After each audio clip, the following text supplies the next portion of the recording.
Hey, how's it going, everybody? Welcome back to another Gemstone Legends video. In this video, I have arranged 10 tips that will help you if you're starting out in the game or if you've been playing for a little while. I've done these kinds of videos before for Empires and Puzzles and have found that even things that I sort of took for granted or thought would have been potentially obvious, other players have been like, oh wow, I never knew that was the case, and this has been really helpful. So I wanted to not overlook things that I might take for granted and to share those with you all because I think these are all important things that can help with your gameplay, enjoying the game more, being more efficient with your time, and getting more out of it. So number one on the list is don't claim all of your XP boosts at once. So in various quests, I think in the weekly... so this XP boost, this little badge icon, when you earn this from this quest, it will go into your inbox, and you can have multiple of these in your inbox at various times. You'll just see them in this list somewhere.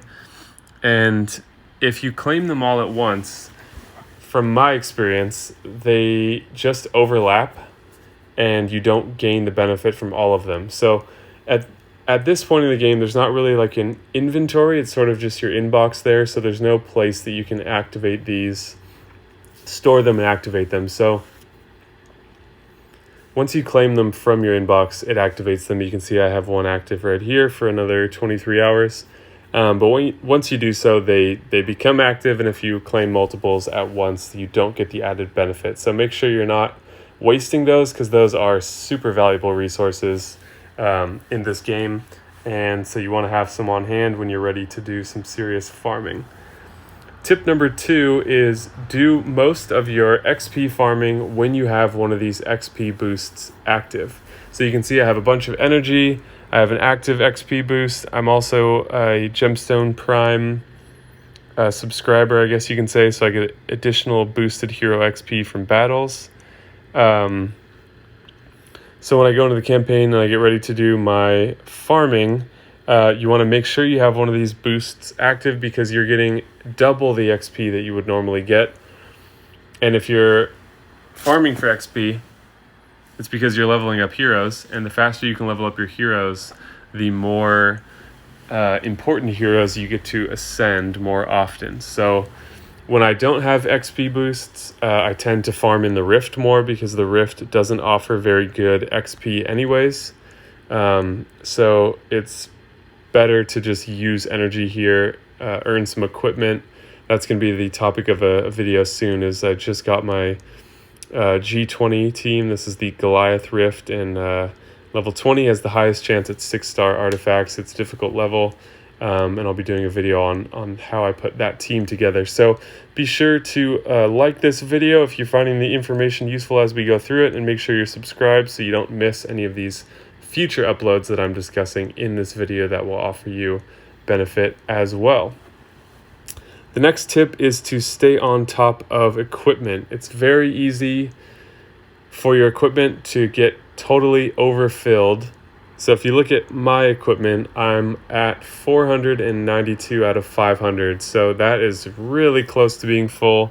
And I'm going to have to make some tough decisions here soon about what to do. I'll probably just put more equipment on heroes because that's a way where I don't have to go through it all and decide what to get rid of. I can just enable equipment on heroes that don't have it at the moment and don't have to do quite an extensive sort, which is something important as well. So I've done a video on this specifically, so you can find that in the description below. So if staying on top of equipment is something that you don't really understand how to make the decisions about or what to prioritize, check out the video in the description of this about equipment, and it'll answer all those questions. And I think it's a really helpful resource for staying on top of your equipment, because if you don't and this gets full, everything goes to your inbox here again, and then you have to clear space in your equipment inventory and then pull things out of here a few at a time, decide if you're going to sell them or not. It's pretty annoying. So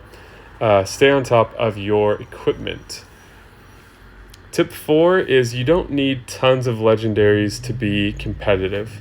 So very soon this week, I'm going to be doing a video on, this week or next week, on some of the best rare heroes that you might not be aware of. Because this game is relatively new, there are a lot of rare heroes that people don't really have their sights on yet. And I want to change that, because as you know, in this game, any of these heroes can be ascended to 6 stars, and oftentimes you will see rare heroes making up some of these teams. And there was one featured there that I'm not going to mention by name because that will be part of that upcoming video. So make sure that you subscribe. It's not Ultan or Floki. Floki and Ultan are two popular ones that you'll see. Here's Ultan. It's not those two. It's a different hero. So be sure you are subscribed so you don't miss that video when it comes out. But yeah, you don't need legendaries to be competitive. Here's another rare hero, 2 on the same team that's in the top 10.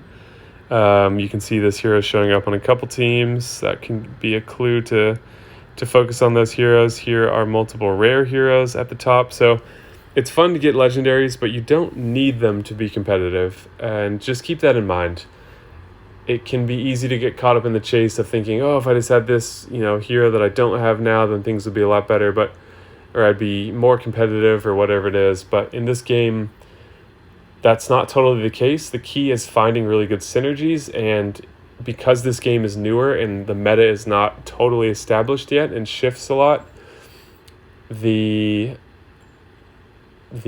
spoils go to the clever in that situation, because if you can find a hero that other people aren't noticing, which we'll again talk about in that upcoming video, then you can position yourself in a very competitive place, and it's easy to do that with rare heroes.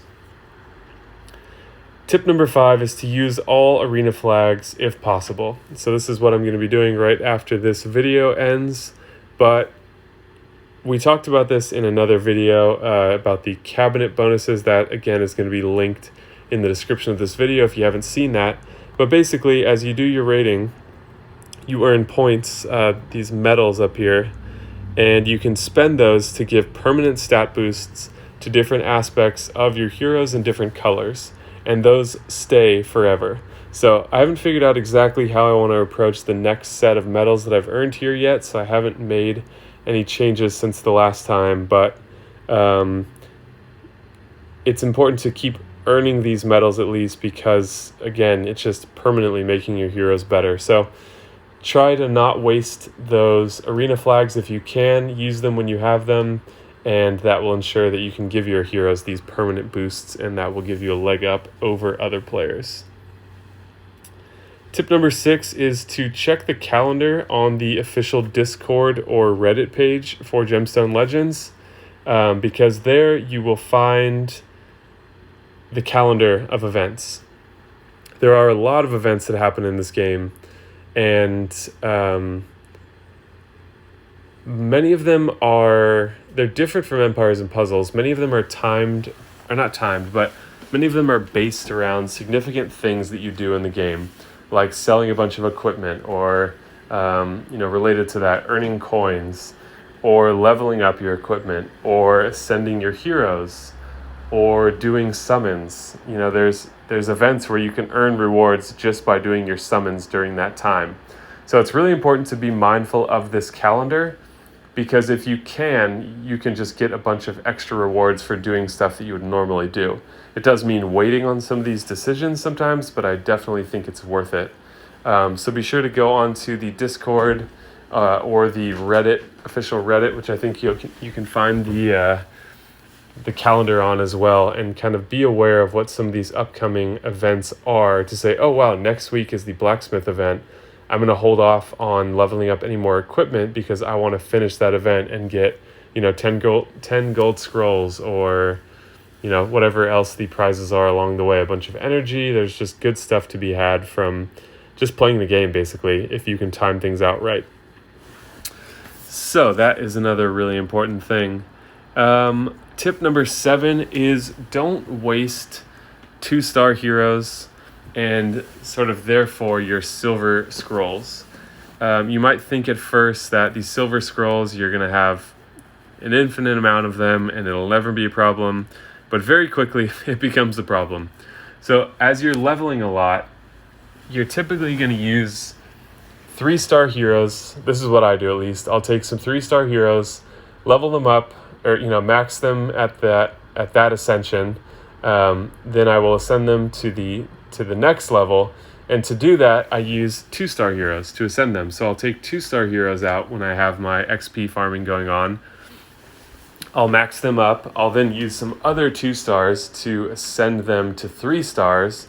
And then I'll use those newly ascended, uncommon heroes that have now become 3-star heroes. And I'll use that to ascend my rare heroes up to 4 stars. And that is a more efficient way to level up fodder for ascensions, but you will go through a ton of 2-star heroes, and so those scrolls become really important. So once I realized this, what I started doing instead for this daily quest where you need to level up heroes with XP dummies or hero cards 3 times, what I do is I use my bronze scrolls, and I will use 1-star heroes to level up for that quest. I used to do that with 2-star heroes until I realized that they are actually important and they become more rare as you start leveling faster. So keep that in mind. 2-star heroes end up becoming really important. I use them pretty much exclusively for ascending 3-star heroes up to 4 stars. And as you're doing that a lot, you'll use up a ton of them. So keep that in mind.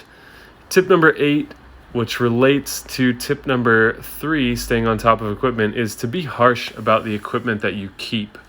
You're going to end up with a lot of equipment, and you can see that, my equipment is getting full, and I've just been having to go through recently and make some tough decisions about what stuff that I want to get rid of. But as I mentioned in my equipment video, which again you can find in the description, so be sure to watch that if you haven't, because it will give you the full details you need to know fully what I'm talking about if you haven't seen that. But for example, boots, gloves, and armor that don't have a percentage-based main stat, even if they're 6-star legendary, get rid of them. The one exception to that is with boots, you can get speed as a main stat, and speed will never be percentage-based. Speed will always just be a regular number. So absolutely keep speed boots. Those are very good. But if you get like 6-star legendary gloves and they have attack as a main stat, not attack percentage, but just attack, not good. It won't be worth it in the long run. So you really have to... You might think, they have good substats, or, maybe I can find a use for them, or like it won't matter so much in this situation. Just get rid of them, because eventually your equipment will be full, and then you'll have to go through one at a time and go, okay, these 6-star legendary gloves have crit rate, which is really valuable, but these ones have attack, and okay, so now I need to sell these. So it makes it kind of a pain later to go through and to figure out what you should keep and what you shouldn't. So just be harsh about it as you're building up your inventory. If you're brand new and you've got no equipment at all, I still suggest doing this, but obviously you need equipment to put on heroes, so you'll have to find the right balance there. But the point I'm trying to make is this eventually becomes a problem and you get way too much equipment. Maybe they'll increase this inventory at some point, which would be nice because it's sort of hard to manage in here sometimes as you're getting started. But yeah, be harsh about what equipment you keep, because you will get an overflowing inventory at some point, and you will wish that you had not kept as many subpar pieces as you did. So one more tip number 9 related to equipment is auto-equip is your friend. I've fallen into this trap lately where I've gone, I don't know, I want to put equipment on this hero, but it takes a long time to find the perfect set, and so I end up not doing it. And then 1, my inventory is fuller because I have fewer heroes with equipment on them, and 2, that hero then doesn't have the stat boost they would if they had equipment on them. So it is ideal to choose sets specifically for a given hero and what their capabilities are. But if you're finding that you don't have the time for that sometimes, just use auto-equip. It's so much better than doing nothing, and it clears out your inventory a little bit. It makes the heroes stronger. you can always go back later and optimize them and say, okay, actually, I'd rather do these gloves instead, and I'm going to switch out these boots with these other ones. But if you're finding yourself not making those decisions because you're not quite sure what to do yet, then just use auto equip. And if you're going to use auto equip, I recommend starting with your best heroes first, because auto equip will always default to the strongest equipment in your inventory first. So start with your priority heroes, your best heroes. If you're not exactly sure what your best heroes are, take your best guess. Again, you can always move this stuff around later. It's really not a big deal, but it's better than just having it sitting there and your heroes not getting the boost that they could if you were using it. And lastly, tip number 10 is to have fun. There's a lot of stuff to focus on and a lot of room for optimization, but the game is just to have fun with. That you don't have to put the pressure on yourself that I do sometimes to say, oh, well, I really want to be the most competitive, or I want this hero to be the best they can possibly be. Sometimes that's too much pressure and it keeps you from enjoying the game. So let some of that pressure go. Just have fun with it. Again, you can always change these things later. This equipment, even if you equip it on a hero, it's not going anywhere. I've made guides about what heroes to level up first, based on what the main priorities are in the game. Feel free to ignore that if you want to. I think it's the best advice on how to move forward, but if it feels like too rigorous of a play style, then feel free to throw that out and level up the heroes that you think are fun and play the game in the way that you want to.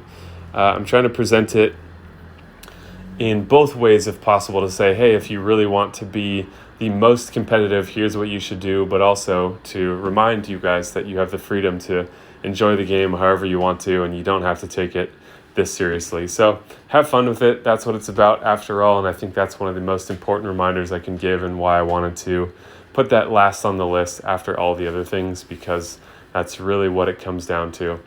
So if you want to check out Gemstone Legends and play alongside me, there's a download link and a promo code in the description of this video. What you're going to do is download the game, complete the tutorial. It should take you about 15 minutes.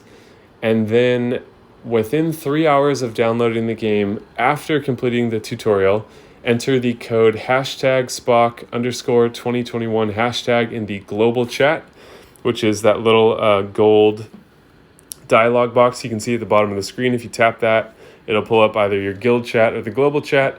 Enter that code and you'll get your starter bonus that you can see up here on the screen now. You get a great epic healer to start the game with, which is really helpful. You get a 5-star legendary 5-star artifact set from the the caster set, which improves the mana gain of your heroes, makes them charge up a little bit faster, which is really helpful.